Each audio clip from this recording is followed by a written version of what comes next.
बिस्मिल्लाहिर्रहमानिर्रहीम। अस्सलाम वालेकुम दोस्तों, आज की इस वीडियो में मैं आपको 4 ऐसी चीज़ें बताऊंगा जिसकी वजह से हम अपने बच्चों के अंदर से खुद एतमादी को ख़त्म कर देते हैं। अपने बच्चों से खुद एतमादी, कॉन्फिडेंस जैसे दौलत को छीन लेते हैं।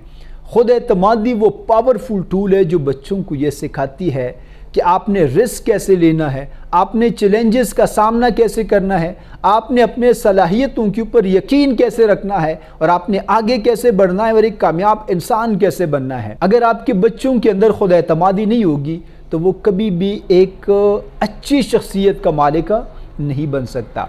तो सबसे पहली चीज़ है कांस्टेंट क्रिटिसिज्म, कि जब भी हम अपने बच्चों के ऊपर मुसलसल तनकीद करते रहते हैं कि तुम नहीं कर सकते, तुम इर्रिस्पॉन्सिबल हो, तुम निकम्मे हो, तो ये चीज़ें फिर आहिस्ता आहिस्ता इंसान के अंदर एहसासी कमतरी पैदा कर देती है और खुद एतमादी को ख़त्म कर देती है। मिसाल के तौर पे अगर आपका बच्चा कोई गलती करता है तो आप उसे कहते हैं कि तुम कुछ नहीं कर सकते, तुम हमेशा ही गलती करते रहते हो। इसके बजाय वालिदैन को चाहिए कि वो बच्चों से ये कहें कि आओ बेटा, मैं तुम्हें आज सिखाता हूँ, मैं आज तुम्हें ये बताता हूँ कि आइंदा के लिए हम इन गलतियों से कैसे बच सकते हैं, आइंदा के लिए हम इन गलतियों को कैसे अवॉइड कर सकते हैं। तो ये अल्फाज जो है ये बच्चे के अंदर खुद एतमादी पैदा भी कर सकती है और ख़त्म भी कर सकती है। दूसरी चीज़ है कंपैरिजन, कि जब भी आप अपने बच्चे का मुआवजा किसी दूसरे बच्चे से करेंगे कि आपने अच्छे नंबर नहीं लिए, फलाने बहुत अच्छे नंबर लिए, वो पढ़ाई में बहुत अच्छा है और आप पढ़ाई में बहुत कमज़ोर है और तुम ऐसे ही कमज़ोर रहोगे, तो ये चीज़ें भी क्या करती है, बच्चों के अंदर एहसासी कमतरी पैदा कर देती है और ख़ुद एतमादी को ख़त्म कर देती है। आपने अपने बच्चों को ये बताना है कि अगर आपका बच्चा फ़ेल हो जाता है इम्तिहान में तो आपने अपने बच्चे से ये नहीं कहना कि वो पास हुआ और आप फ़ेल हुए।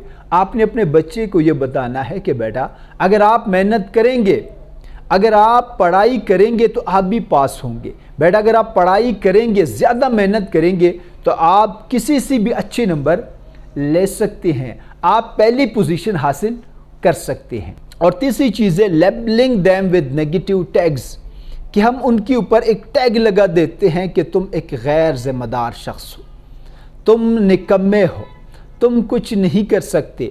जब आप उसके ऊपर ये टैग लगा देते हो तो बज़ाहिर उस वक्त हो सकता है आपको ये बहुत छोटी सी बात लगे, लेकिन ये टैग वो अपने ऊपर इतना मुसल्लत कर देता है कि मैं वाकई में इर्रिस्पॉन्सिबल हूँ, मैं वाकई में निकम्मा हूँ, मैं कुछ नहीं कर सकता। फिर आहिस्ता आहिस्ता उसके अंदर एहसासी कमतरी पैदा होगी और वो कभी भी एक नई चीज़ को ट्राई करने की कोशिश नहीं करेगा। और मैंने ऐसे बहुत सारे बच्चे देखे हैं कि वालिदैन ने या एक उस्ताद ने एक बच्चे के ऊपर ये टैग लगाया कि तुम नालायक हो और तुम हमेशा नालायक रहोगे, तुम कुछ नहीं कर पाओगे ज़िंदगी में।